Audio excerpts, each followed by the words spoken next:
Hey, Jen, congratulations. You had two personal bests this weekend. First personal best was riding her to your spots and huge improvement on that second barrel with your smaller pockets. Definitely not wasting steps in this run. I do think you can still shave time at third with a little straighter longer, but gorgeous runs. The second personal best was a fast time at this run. This is you and Haley at the Martin Ag Arena for the Rodeo Booster Club Series in Tennessee. The first day you placed in the dark on the left, you placed 2d6. A 14.4 won it. You ran a 15.1, 26 fast time out of 128 entries, which is awesome. And then the second day, I think that was correct. The second day you ran a 14.9, which was your goal to run a 14, but I think a 13.9 might have won it because you said a half second faster than the day before with a 4 winning it. So that would be a 13.9. And you said you've never been so happy to be in the top of the 3D before in your life. So that's awesome. So I have you, I think, starting at the same time right here. I'm going to put it in slow motion. One other thing I wanted to mention before I do the slow motion was you said it was really muddy in the outdoor warm-up pin. I guess it was a muddy mess, so nobody could warm up, so they had everyone warm up inside. And you asked if I had to deal with that in Colorado, and yes, absolutely. Louisiana, when I lived there for a year, they had a covered arena and a covered warm-up. So you could warm up in a covered arena, and then you could run in a covered arena, because Louisiana would get pretty muddy at, and they have crawfish mounds and stuff. So that gets real muddy. But in Colorado, the snow and ice is extremely dangerous. They did not have covered warm-up arenas. So they just let you warm up in the, before exhibitions, they would let you warm up.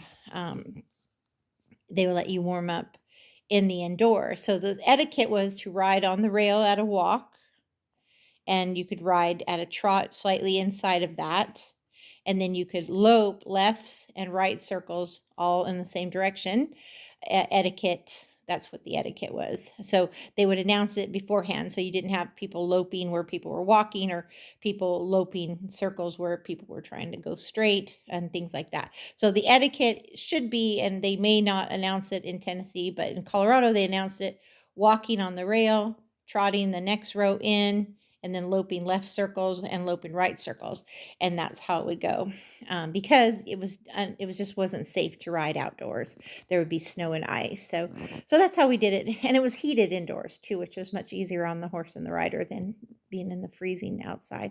So you drove her with your feet all the way from outside the alleyway. I mean, you were kicking from back here at the beginning of the alleyway. So I was really proud of you. She's a young mare, and I think she's going to be your next winner, has tons of potential. I think you're doing right, just enjoying the process and the journey. And you were hurt not that long ago, so giving yourself time to get feeling better again.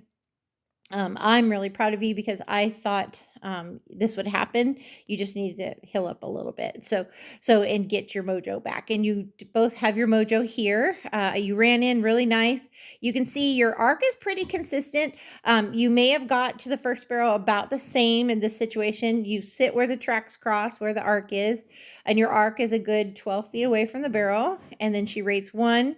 She rates 2. I think she's a tick quicker on the run on the daytime, which was the run on the daytime was a 14.9. The nighttime was a 15.1, so 0.2 difference. And you can see she just comes around and fires out just a tick quicker. And that was kind of where you started the momentum of shaving that time. And then you drove her across the pin really good. And I was proud of you for, pulling up the horn and getting her driving, then getting back to 2 hands. And you guys did not drift to a big pocket. So she goes exactly where you look, and you can see you're getting to the barrel quicker now on the right. Your first strider rate, you go to the horn. Now you're at the first strider rate on the left and second strider rate on the right. And again, you can see the 0.2 difference already. A nice 3-foot pocket instead of 6-foot pocket. It's about 1 to 2, which shaves off 1 stride around the barrel. So that was pretty. You just rode real nice from spot 2 to 3, and good hustle out. And right now, I thought the turns were pretty equal. So to me, that was a win right there. That second barrel was so much better.